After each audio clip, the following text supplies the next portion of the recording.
हम आप लोग के बीच में एक गीत सुनाओ भाई पंजाब उलमुलन चार लाई को मुका बा मास्टर कि मुझ दिलों से बगावत न होगी कभी देश की आन जाने नहीं के सनोही भारत के सच्चे वतन के पुजारी लड़े मौत से चाहे दुनिया रुसोई मचा घोर यातन पंजाब घर पे गिरे मौत के साए में समाजवादी अमर कोट की सिंगनिया उछल कूद पंजाब में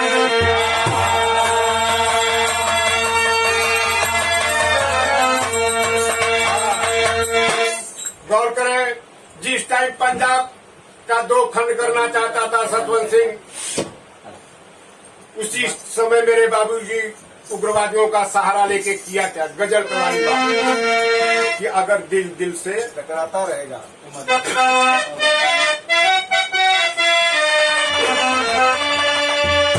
यह लाइन गजल वाले में कि अगर दिल सही चलो अगर दिल दिल से टकराता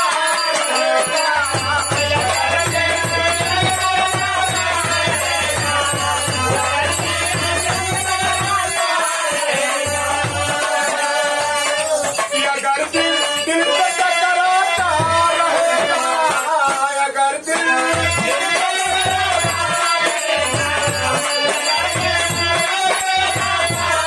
कि अगर दिल से टकराता रहेगा मजा लेना मजा लेना मजा आता रहेगा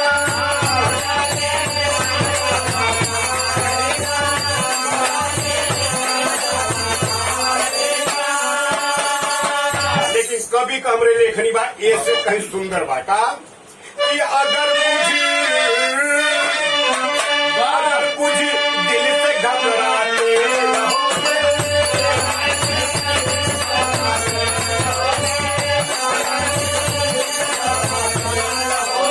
अगर बुझी दिल से घबराते रहोगे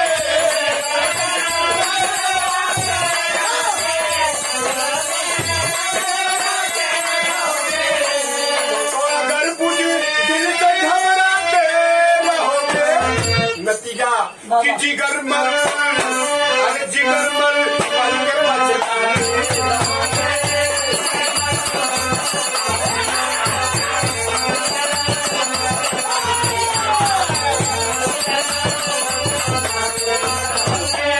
कहने का मतलब भैया अगर हमें क्यों मारा दो उलस और जितने भागत तक पीछे से उतने साहस होकर और अगर रुक के एक बार तू भी माँ का दूध पिया आ जा अगर रुक गई तो होकर साहस कम हो जाए जौहरी छंदा मास्टर जौहरी छंदा हाँ बड़ा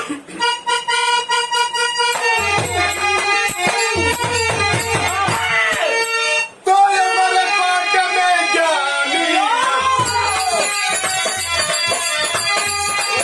कोई तो होगा बदलाया वही के पास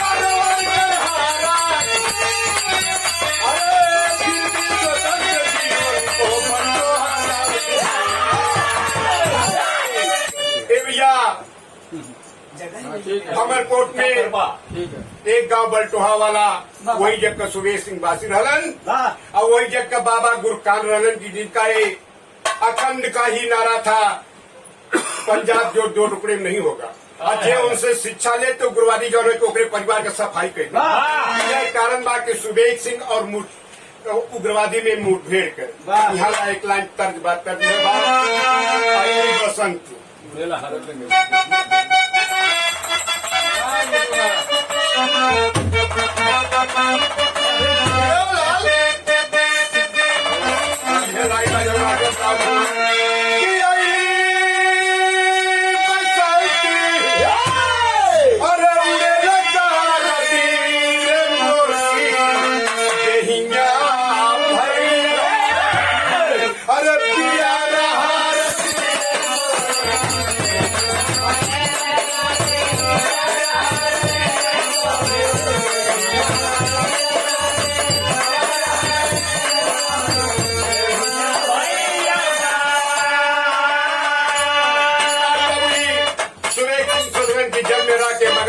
अच्छा ना उठेला बल्टोहा गांव छोड़ के अमरकोट में गए। जब अमरकोट अइलन वहाँ सब कुछ कैले हलन तो भैर का कि अमरकोट सिंह अरे छोड़ा के डरवा हो नए सिर से नसावा अरे सुगर घरवा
के परिवार में एक लड़की और एक लड़का है, पत्नी और अपने 4 हैं।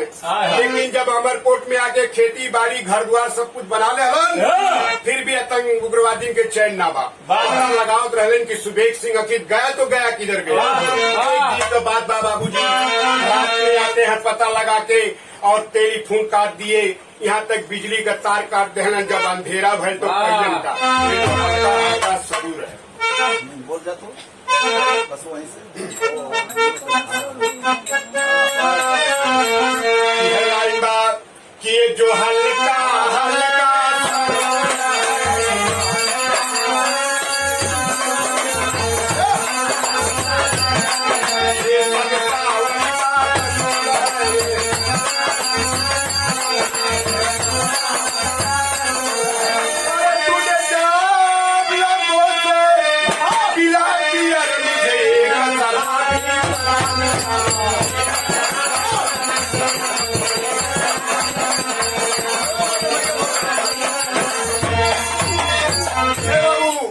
तार काट दिया, अंधेरा हो गया। आदमी उग्रवादी गोली बरसाना चालू। और जब गोली बरसात हुई तो सुबेग सिंह कैलन का आवाज देते घर में आवाज सुन के आल की अरे तब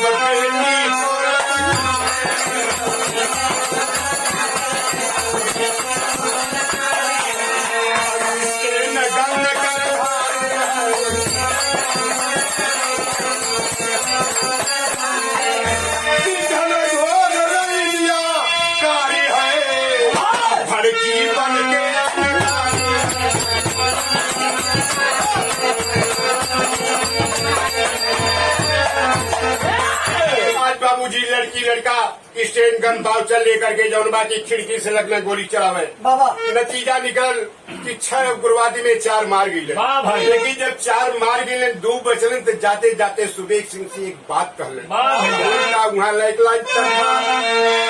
कि काधा आयो न बसिया बजा रहे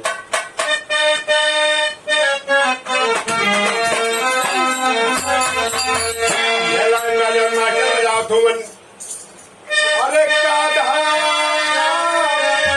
हो काधा आयो ना बसिया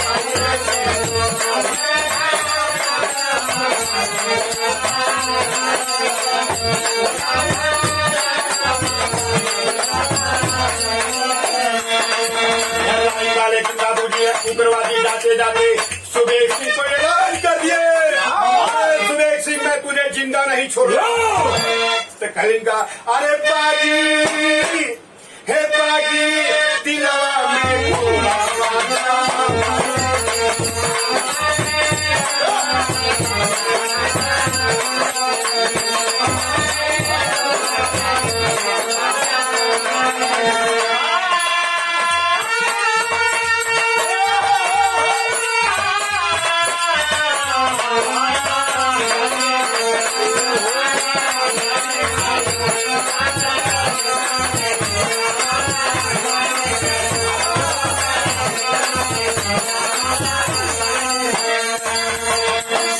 खेतावा से काम करके ठीक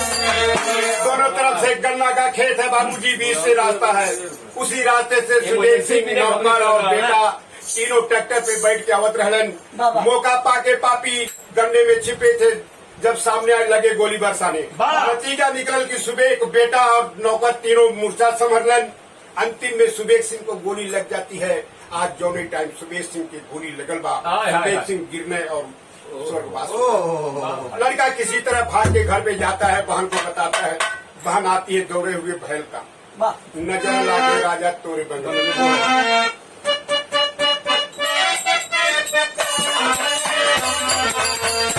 यह लाइन बात कि नजर लागे अरे नजर लागे राजा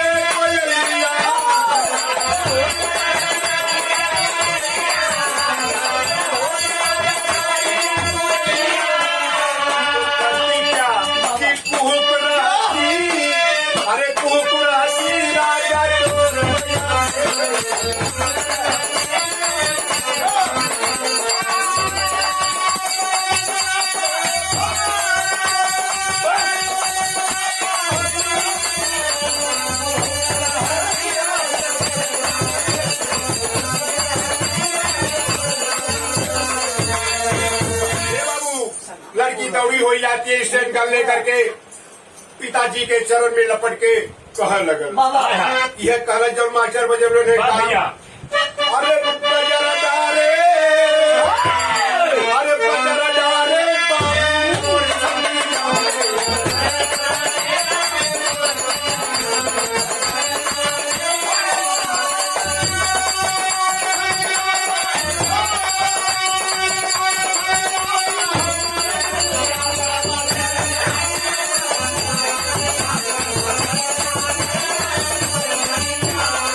कि जो जन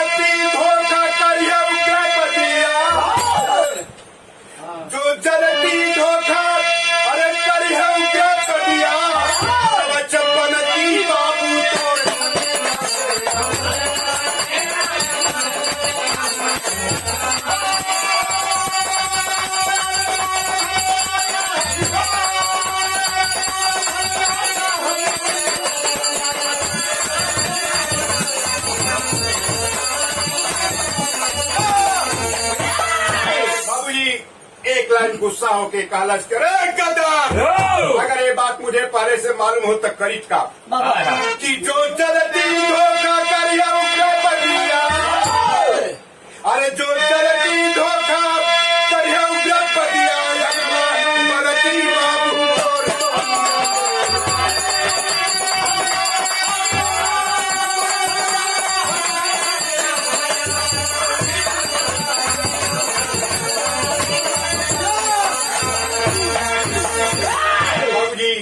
आज लड़की जौन वापस पिता का चरण धे के रोत बा, इतने में पत्नी अमरीक सिंह आ गई। अमरीक सिंह जौन टाइम आयल ही पति का चरण धे के रोत ही करता आग से आशीर्वाद बात कहलिन सुनीला की ससुरे में।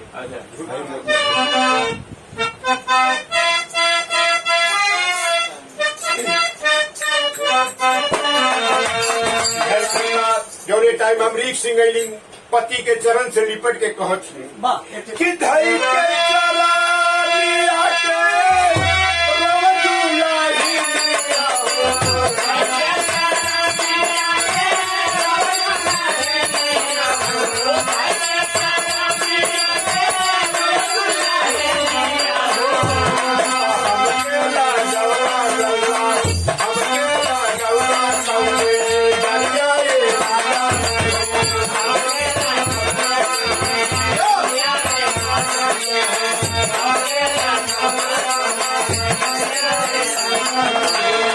रतिया के कहला की बेटी का शादी करवा,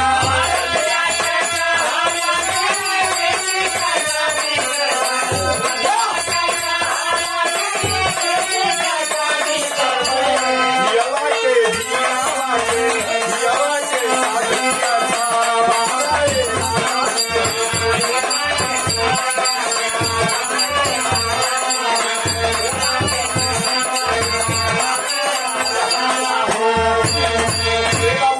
यह कह के रोवथिन, इतने में गुरकाने आ गई।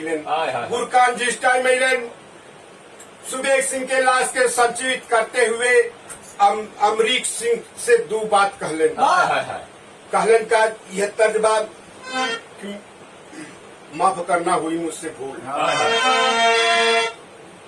मेरा लहंगा कि माफ करना हुई मुझसे भूल।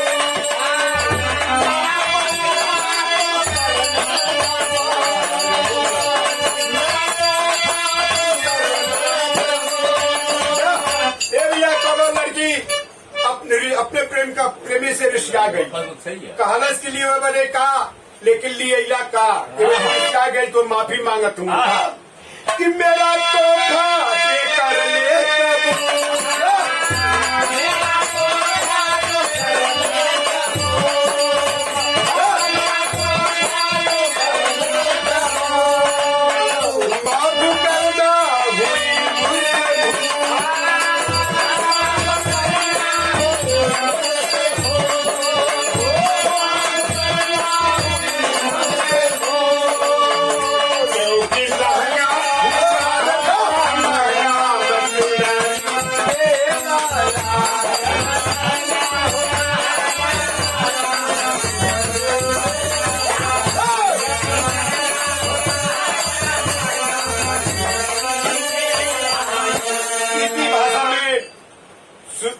अमरीक सिंह सुबेग सिंह के पत्नी को अमरीक सिंह को बाबा गुरकान समझावत हो कि मेरा शिक्षा है मेरा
गुरुजी समझौलन कि अमरीक सिंह तुम्हारा पति वतन का शहीद है।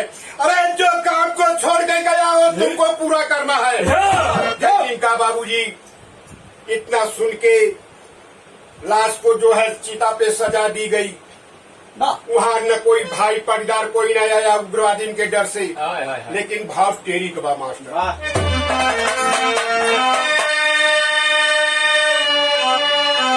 हरे राम कि मरुस्थल का राजा वंदे मातरम। अरे मरुस्थल का राजा वंदे मातरम। विद्या त्याग कहीं बंद।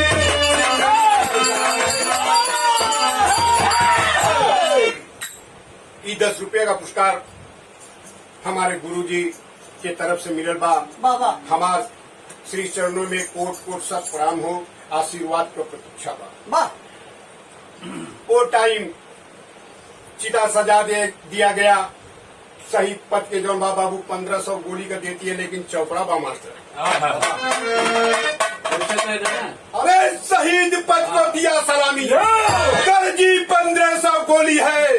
उस वतन की मैं भी गरिमा हूँ अंगार उगलती बोली।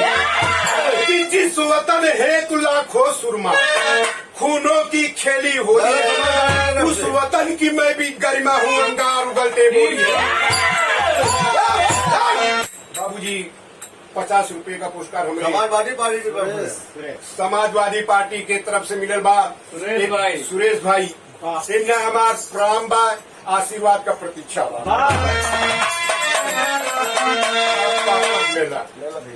पापड़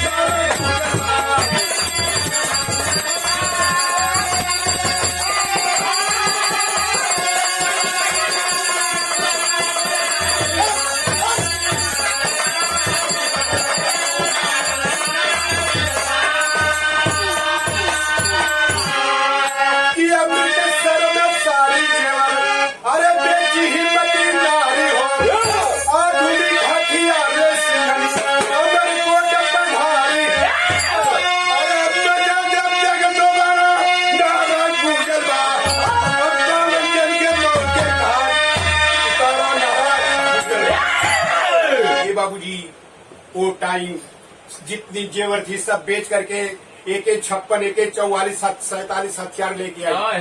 आज उग्रवादी के सामने जब मुठभेड़ भल तो नतीजा निकल 52 जन के जो उनकी कमांडर के मरल। सन 80 से 88 तक लिया के जौन है कि पूरा एकदम सफाई के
सन 1990 में वहाँ की पंजाब सरकार जो BS सिंह थे अधिवेशन रचा गया।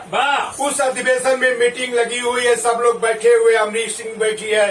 10,000 रुपया घोषित किए लेकिन कहे कि मैं सुबेग सिंह की पत्नी उर्फ विधवा को 10,000 रुपया पुरस्कार देती है पंजाब सरकार।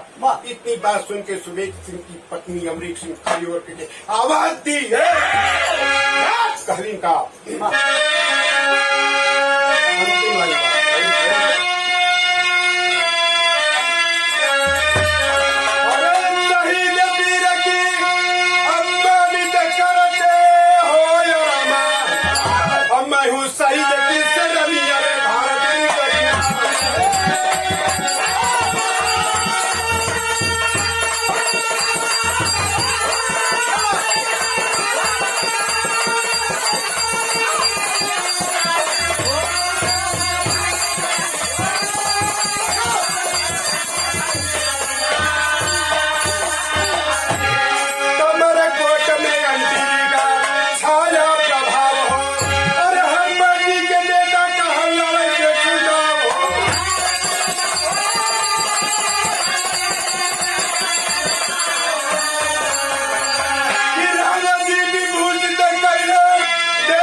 ए!